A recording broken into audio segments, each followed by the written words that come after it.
Alright. So, for those of you who may be wondering, the Don't Tread on Me flag, that's for whenever I feel like the whole country is, as a whole, like our rights and everything is all being attacked. That's generally when I put that up. No Step on Snake, that's when I'm personally being attacked, right? So, got a lot of new people coming to watch the channel. I always love when there's new people because they take it for a given that YouTubers don't answer comments and don't read them. They're usually sorely fucking mistaken. So they talk about me like I'm not going to see it, and then of course I see it, so of course I have to answer. I gotta say, not many people that commented were nice. I was called an idiot a whole lot. A whole lot of bad things people said to me. Oh, terrible. First of all, if you think insulting me is gonna bug me at all, I want you to remember one thing. You call yourselves member of the Yang Gang. You're kind of douchebags. You insulting me doesn't do anything for me. So just so you know. But the big complaints, I had two big complaints. One was that, well, I had three big complaints. One was that the title of the video was clickbait. Now, I titled the video, Andrew Yang Wants You to Be Vegan, right? It's kind of funny, you know, it's the one, you know, like that whole thing, right? I went there with it.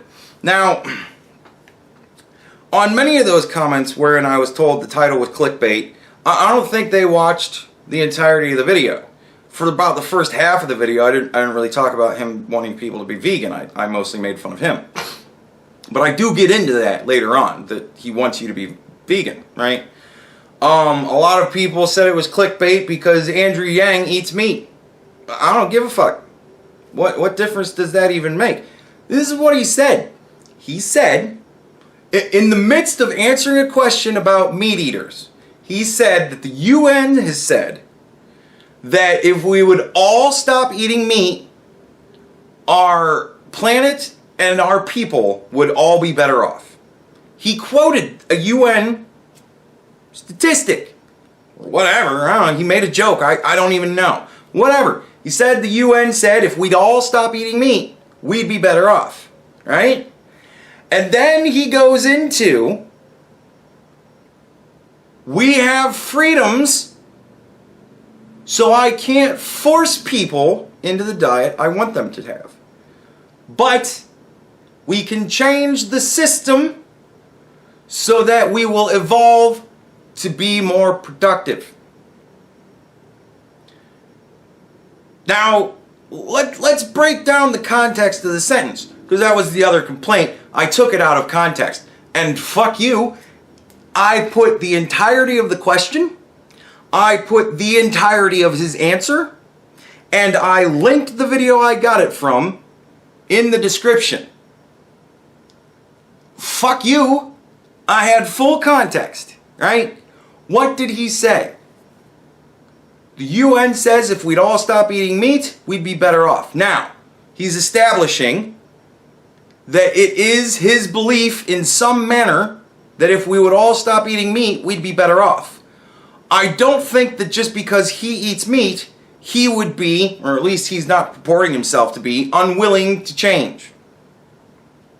It seems to me that if he were a fair and honest person, if he's such a meat eater that it's such a stupid thing to even assume that he might possibly think that maybe he might say that we should all stop eating meat and maybe he might work towards that sort of an end.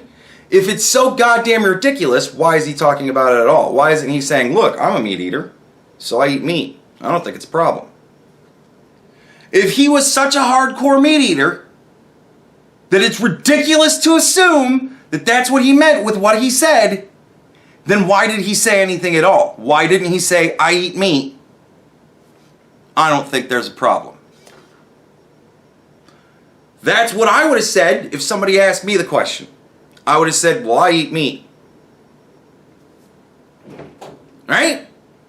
Because that's actually what I think. So all of you that are using he eats meat as an argument, Shut the fuck up. It doesn't matter. Who gives a shit if he eats meat? I don't care. I don't care how much meat he eats, where it comes from, or whose it is.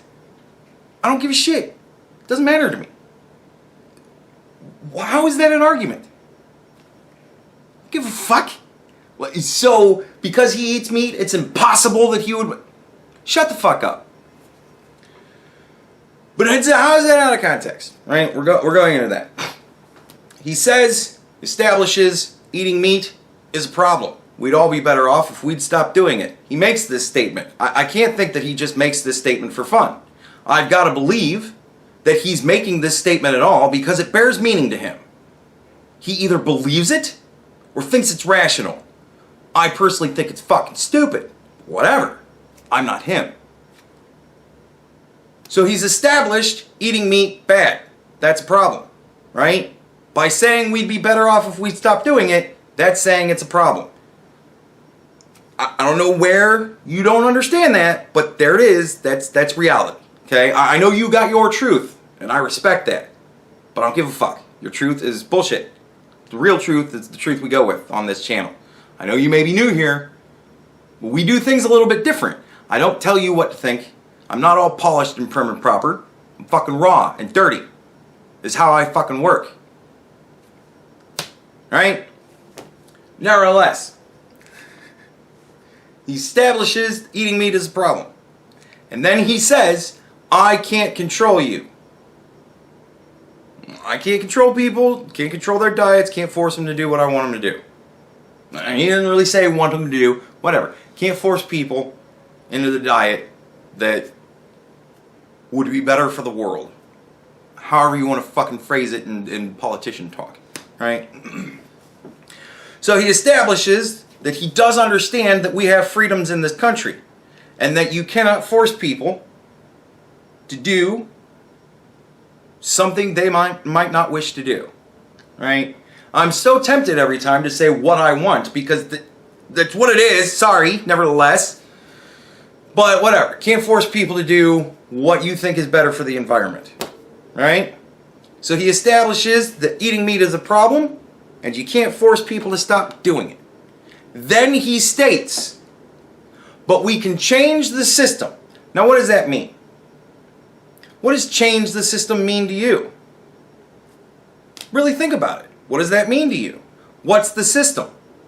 In the context of what he's talking about, I would imagine that the system would be the production of meat and the consumption of it. So what exactly are we going to change about the system wherein we are producing and eating meat? Are we going to produce less? Like, is that the grand plan? We're just going to produce less meat? We're not going to make as much meat? Meat's going to be a more rare thing? Only for the wealthy? Only for those who can afford it? That's interesting that you guys support that. I really want that to sink in for a second. Okay, so that's bad. No. We don't want to make it so much of a luxury that only the super rich can have meat. No. Because then that's, elitism, and we hate that. No, we hate that because rich people can't have cool things. Fuck that shit. No. So, obviously it doesn't mean making less meat. We're not going to make meat production more scarce. Okay, fine. But whatever. What other possibilities could it be? Well, we can't stop people from consuming it. We've established there's freedoms. We can't stop people from consuming it. So we can't change that part of the system. So what are we going to do? We're not going to produce less because that would be ridiculous. We're not going to stop people because we can't. So how do we change the system of production and consumption? How do we alter the system? What are we altering it towards? We're altering it towards being better for the environment, which we've already established we'd achieve if only we'd all stop eating meat. Right? So he wants to change the system. I would love for somebody who's disagreeing with me at this point to tell me in the comments what you think it is he means when he says change the system. Alright? What are we changing the system for? Well, he loses the whole blatant speak thing and says, We're changing it so that we can evolve, right? Which is for us as people to grow and change, right? He's wanting us to change into doing things in a more productive way. What's more productive? Okay, so he wants to increase production? Well, that doesn't make any sense. So we're going to evolve to be more productive. Well, how are we going to be more productive? Productive on what? Making the environment better. I mean, that is, after all, what the whole fucking town hall was about, right? It was about the environment. So we're going to be more productive towards making the environment better. How do we get there? Well, we've established that the environment would be a lot better if people would stop eating meat. So tell me again how it's fucking clickbait. Andrew Yang wants you to be vegan.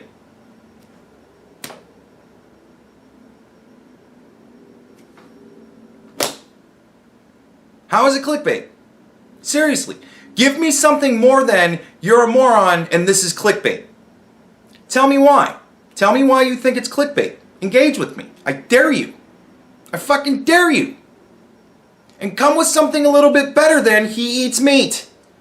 Or at the very fucking least, enlighten me as to why that's goddamn relevant. Right? But I'm the idiot. Yeah. Moving on. I was also told to do research. But all of my questions have been asked and answered already. Idiot, do research. I love being asked to do research. It inspires me to go out and do research. Now, I was told to watch all manner of interviews with Andrew Yang. I see this as being one of those things where I'm told to go and watch an interview so that I can better understand what somebody thinks about something, and I kind of go, all right, like I'll do that because I can easily weed through the propaganda, but nevertheless, all right. So apparently, the whole point of the universal basic income, the way it's going to get paid for, is he wants to have a value-added tax. And I have this adorable little graphic that explains how the value-added tax works. Ready? So, step 1. Farmer grows cotton and sells to textile maker for $1. Now, I've said it, I'm telling you guys, I spitball the numbers. I don't know what the fuck Andrew Yang's numbers are. I'd be honest, I'd be amazed if he actually has like literal fucking numbers, right? Nevertheless, right? Step 1. Farmer grows cotton and sells to textile maker for $1. What is the value added tax? It is 10 cents, right? Now, step 2. Textile maker makes fabric and sells to the clothes maker for $5. Value added tax collected by seller, 50 cents. Credit from previous stage. Now, this is where we're throwing in the shell game, right? Because all good schemes have to have a shell game. It has to be as complex as fucking humanly possible, because that way as you see numbers add and detract, like subtract, like it seems like there's a lot more going on than, oh, I'm just paying a lot more money for stuff now. It seems like there's a lot more. It's a shell game. Where's the tax? It's in your pocket. Like, it's a shell game, right? Because all good scams have shell games. Oh, I'm sorry. I should have said that differently so it'd be funny. All great ideas that work perfectly and just do nothing but make life better have shell games. Step 3. Clothes maker sews a shirt and sells to retailer for $10. Value added tax, $1. Right? This is a 10% tax. This is why we're using easy numbers. $1. 10%. Credit from previous stage, 50 cents. Right? Okay. This is just so that we're slowly working the debt up and we're slowly paying off everybody behind. Right? Like it's kind of a Ponzi scheme almost. Right? I get money from people more down the road and then I pay off the guys that I fucked over the first time with their money. And then at some point you get enough money where you just take it all and leave, right? Andrew Yang wants to run a Ponzi scheme. I don't know if it literally is. Everybody's going to kill me about that in the comments too, but I don't fucking care. Just suck a dick. It's a comedy channel. Step 4. Clothing retailer prices shirt for $20. Value added tax collected by the seller will be $2. Now, what do you think they're going to sell? Like, really? You think they're going to sell that $20 shirt for $20 and then pay $2 out of that? No. They're going to sell it for $18. And they're selling it now for $20 because this $2 tax has been added. And then $1 gets paid back to, you know, the guy behind because it's a Ponzi scheme. You gotta shuffle around the money. You gotta shuffle shit around, right? So, when it all comes down to it, we're looking at fucking $2. Gets collected by everybody along the way, but then kind of paid back along the way. And then who gets to pay that $2 at the end of it? Dummy, you do. The company isn't going to eat that shit. Are you out of your fucking mind? Like, you guys really don't understand how business works, do you? You should do more research on it. So we're all going to be paying $2. Somebody actually fucking said that the middle class isn't going to be paying a cent into the universal basic income. After seeing this shit, boy, I couldn't have laughed harder. We're going to be paying all of it. Or at least the bulk of it, because guess what? The bulk of the people in this country, middle fucking class. Right? So, who do you think buys things? So anyways, what were my questions in the last video? How much am I going to get? Where is it going to come from? And how are you paying the difference? Right? Now that we know what exactly he's doing in order to get the money, I believe he said he was going to be giving people $1,000 a month. He wanted to give people $1,000 a month. Right? I might be off. It might have been 500. I don't remember. There was a lot of fucking people that said they wanted to just give everybody free money every month. Whatever. It all blends together. They're all the same person. It all blends together after a while. But for the sake of having easy numbers, we're going to go with 1,000. Right? He wants to get... The proposal is $1,000 a month to every citizen. Probably illegal citizens too. Who fucking knows? It's Democrats. They want to give everything to everybody. So, whatever. So $1,000 a month, right? That means that if it's a 10% value-added tax, right, and that's how the money's generated for this give-out. If the money is generated from all the things that are bought in the country, and we give away all this money, right, $1,000 a month, that would mean that if it's a 10% tax, I would have to buy $10,000 worth of products in a month. For me to be by myself, keeping the government even. I pay $10,000 on things. That generates $1,000 in added value tax revenue that then is given to the government, which is given back to me. Now, who in the fuck spends $10,000 on anything in a month? I think I spend around $700. Sometimes less, sometimes more. It kind of averages around $700. That's how much I spend in a month on food, gas, cigarettes, stuff like that. And that was when I was living the other place, right? I don't even know what my actual monthly expenditures are now. I haven't a clue. I haven't even been here a whole month. I think this is my first whole week here. So, right, I don't know. But when I was living at the old place, I was spending around $700 a month on food and just basic living things, right?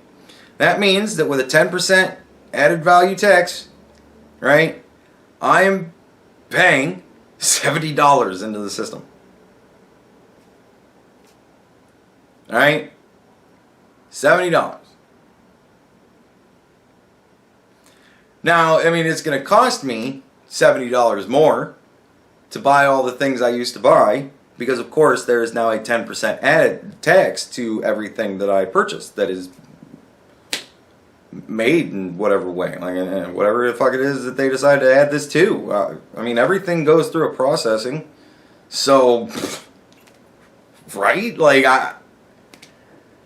all food, cigarettes, all the things I buy, gasoline, it's all gonna have this added value tax because there's a process along the way. So all that shit's gonna jump up 10%. So I spend $770 in a month, right? And then I get $1,000 back. Now, I paid $70 in. I get $1,000. So that's $930. Where does that $930 difference come from? That question's still not answered as far as I'm concerned. The value-added tax ain't going to cover it. You're fucking telling me that there is a person in the world that is not only going to spend $10,000 on them in a month, but spend $19,000 and some change, right, to make up the $930 I'm not fucking spending or, contributing. Like, it has to be a 1-for-1 ratio. Everybody that spends under $10,000 has to have somebody to spend the difference, right? So where does it come from?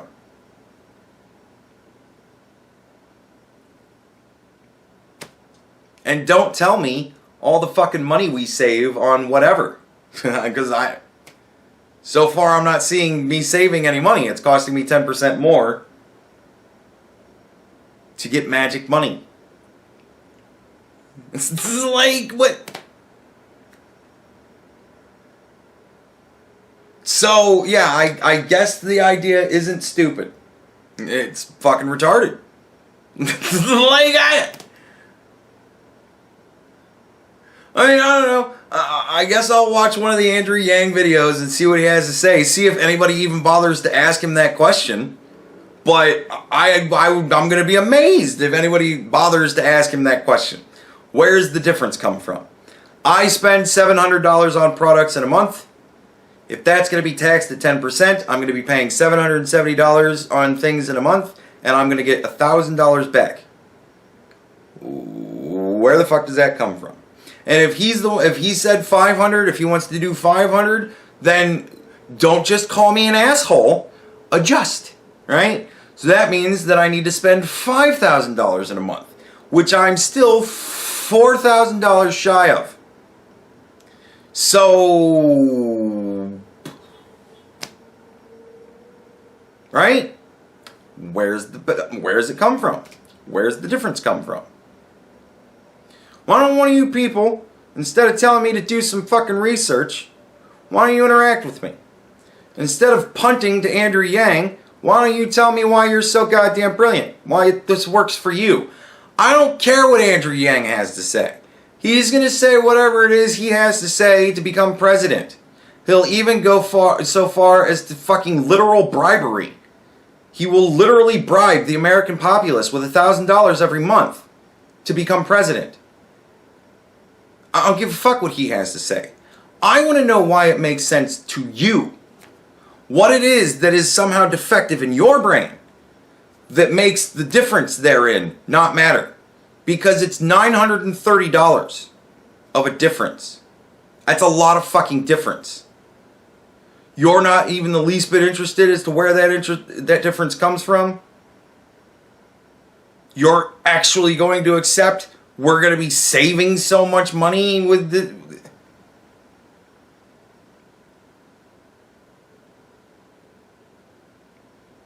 Come on. Like, I enjoy the interaction. I really do. I don't want to scare anybody away. But I want you to be smarter with your comments. Don't just tell me how stupid I am. I am paying attention to you. I'm here for this purpose. This is why I'm here. And if it ever gets to the point where my videos are blowing up so huge that I'm getting so many comments I can't possibly answer them all, then I'll stop answering them all. And I'll start paying attention to the videos that I really think matter, or the videos that you guys show me really think matter. When I see a 2-to-1 fucking like-dislike ratio, that's going to be something that's going to make me want to look at the comments. And if all I see is that I'm a fucking idiot, okay, so then you have no good argument, you just don't agree with me. Fair enough. As far as I'm concerned, that's a win in my book. Somebody even pointed out that I'm a simple mind, or I make simple-minded comments, or I have simple-minded arguments. Once you call somebody stupid, you've lost the fight. That was like verbatim, the last 2 lines of their fucking simple-minded comments. You make simple-minded comments. Once you call somebody stupid, you've lost the fight. So did you lose right there? When you said I had simple-minded?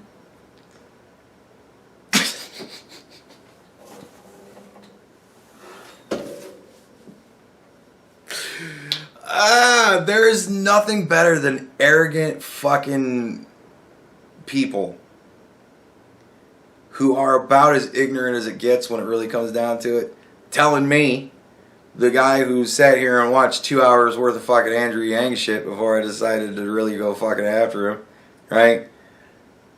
I'm the guy that needs to do more research. And what do they throw at me? Value-added tax, which is a 10% tax so that we can get magic money. Like, suck a dick, son. So I did some more research. I watched that fucking pussy-ass softball fucking interview that Joe gave to Andrew Yang, and I gotta tell you, I'm even fucking less impressed now, right? I heard his idea. Now, he starts off the idea with, we're losing a lot of jobs to automation, right? Well, I see that as a problem, and I also kind of see that as not a problem really yet. I see that as a problem because I do see things like retail stores, yeah, they are fucking closing up. Amazon is pretty much killing everything. However, right, Amazon needs people to work the warehouses, right? You really can't automate a warehouse very well. So they need people to work the warehouses. So as the low-skill jobs of retail sales begins to decline, the low-skill job of working a warehouse will begin to rise. Now, you have people like Alexandria Ocasio-Cortez that are going to do everything they can to make that not happen. Fuck the people, right? But nevertheless, right, so I see that as a problem that's kind of solving itself. Now, it isn't an equal 1-for-1 ratio. You don't need as many people to run a warehouse as you do to run a retail store. So there is something there. And that shit sucks. We're going to have to figure out a way to get more jobs. We're going to have to figure out a way to innovate. I've got a lot of opinions on that, but we're not talking about that today. So we're going to skip that diatribe. I see that as a problem. Yes. But things like trucking, he brings up, right? With automation, we're going to be losing truck drivers. Well, how about no? Like, how about we have the ability the government has the ability, and we as the people have the ability to say, we think it's dangerous and we don't want to lose that many jobs, so how about no? We're going to make the conscious choice to say we don't want to have any automated cars on the road. Or we can say, look, it's all or nothing with this. Either every car is automated, therefore we can guarantee that all the robots will just hopefully run their programming properly, right? And every car will be running properly, right? Because they'll all be GPS linked to each other to make sure that they don't fucking, right? And hopefully just nobody hacks a car and starts fucking going like this, right? You know, whatever. Either it's all going to be automated or none of it. Because it isn't safe to mix. It isn't safe to mix the wild chaos of actual human beings with the cold number crunching of computers. Driving on the roads? This is not a good idea. This is really not a good idea. So, how about we just go, yeah, no, we're not going to do that. Like, no, we're not going to do that. It's just that simple. We just go, no, that's illegal until it's all or nothing. Right? And as far as like fast food service and stuff like that, they're starting to get those automated kiosks. Right? How about we go, yeah, no, we're not going to automate food production. Because I got to tell you, the first time that somebody takes a bite into a really nice hydraulic burger, you know, after a hose in there has busted and gone all over the fucking place, he takes a nice bite of that, swallows it, and fucking winds up puking blood. You know, I don't know if that's what happens if you, but I know it's not good to eat hydraulic fluid. I know that. So, you know, like the first time that shit happens,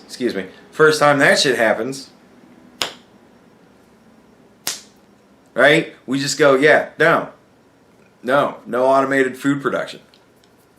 Sorry, McDonald's, you're still going to have kids flipping the burgers. No. You're too important to stay the way that you are for our society. So, no, you can't do it. Is it impossible for us to do that?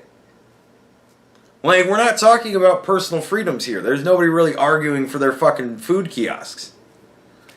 And even if they are, we go, no. Like, we can't do that. It's a good idea to just go, no automated food production. Thank you. No. Like, okay, whatever. So, I guess it's impossible to do that. All right, but it's not. So, but there are problems there, and I get that, and I'm with him there. Where he lost me in the Joe Rogan thing was where he name dropped Milton Friedman. He said Milton Friedman even likes this idea, and I went ha ha ha ha ha. What? And I immediately stopped the video and looked up Milton Friedman talking about universal basic income. Couldn't find it. Right? I could find a lot of videos about Milton Friedman talking about the negative income tax. And that is honestly something that I personally think is a good idea. Right? Now, what is universal or the negative income tax? Right? When you do your taxes, you have to put in the money that you made, your income, right? And then you get deductions. Like if you have children, you get so much money of deductions, right? There's all sorts of things that you can get deductions for. And you total up your deductions, you deduct that from your income, and then that is what you're paying taxes on, right? Now, most of the time people are coming up positive in that. They're paying taxes, right? Generally, that's kind of how it works. If you have a job, you're probably paying taxes. You're probably not in a negative. But there are households that, for whatever reason, they have a negative income tax, right? So let's say your deductions come up to $5,000, right? You made $1,000 of income that year.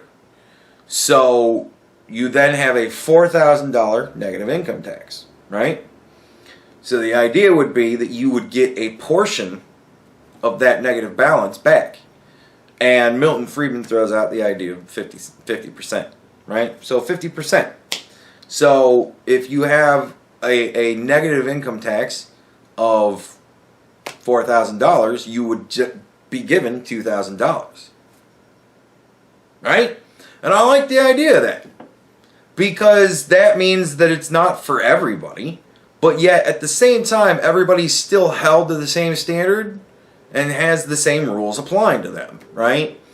So, if you're in the negative, you're in the negative. We're going to take that into consideration, and a portion of that we will pay to you, right? You're not going to pay the whole thing. You still want to encourage people. This is what you should be making much more than this. Like, you achieve, but it's holding kind of everybody to the same standard.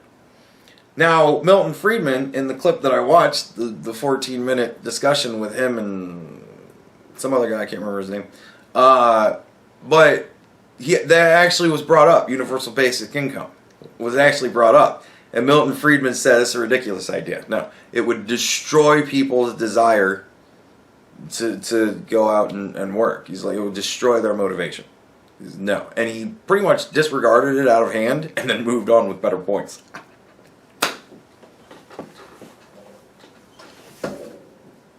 This is what I love. I absolutely fucking love when people come up with a dumb fucking point, and in order to back it up, they show some sort of link or reference somebody or something that literally says, no, the idea that that guy's talking about, that's ridiculous. Nothing makes me feel better. And I'm going to link that video in the description so that you guys can watch it. It's actually pretty compelling. I thought it was a really good argument. I like Milton Friedman's idea. I like the negative income tax. Honestly, I would be fine with that. And the way that would be paid for, in case you were wondering, we would just essentially eliminate all welfare programs. All the welfare programs, they go away. So if you're a poor person or a rich person, no matter where you are in the spectrum of earning, you do your taxes. Even if you earned nothing, you do your taxes. And, at the end of the quarter, when you have to pay your taxes, right, you have a negative income tax. And you will receive a portion of that instead of having the government tell you how to spend your money and allotting money to you for things, right? So we would essentially eliminate all welfare programs and have a negative income tax. I love the idea that, honestly, I think that would probably save us money. Just saying. It's a lot more difficult to scam that kind of a fucking, unless you're not claiming tax earnings, and that's illegal, and you get audited and found out and fucked. So, right? But I like the idea of the negative income tax.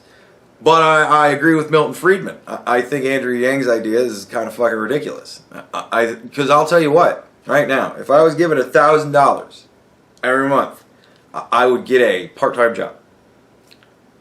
Because I wouldn't need to work full-time. Are you shitting me? Why would I? I would work part-time.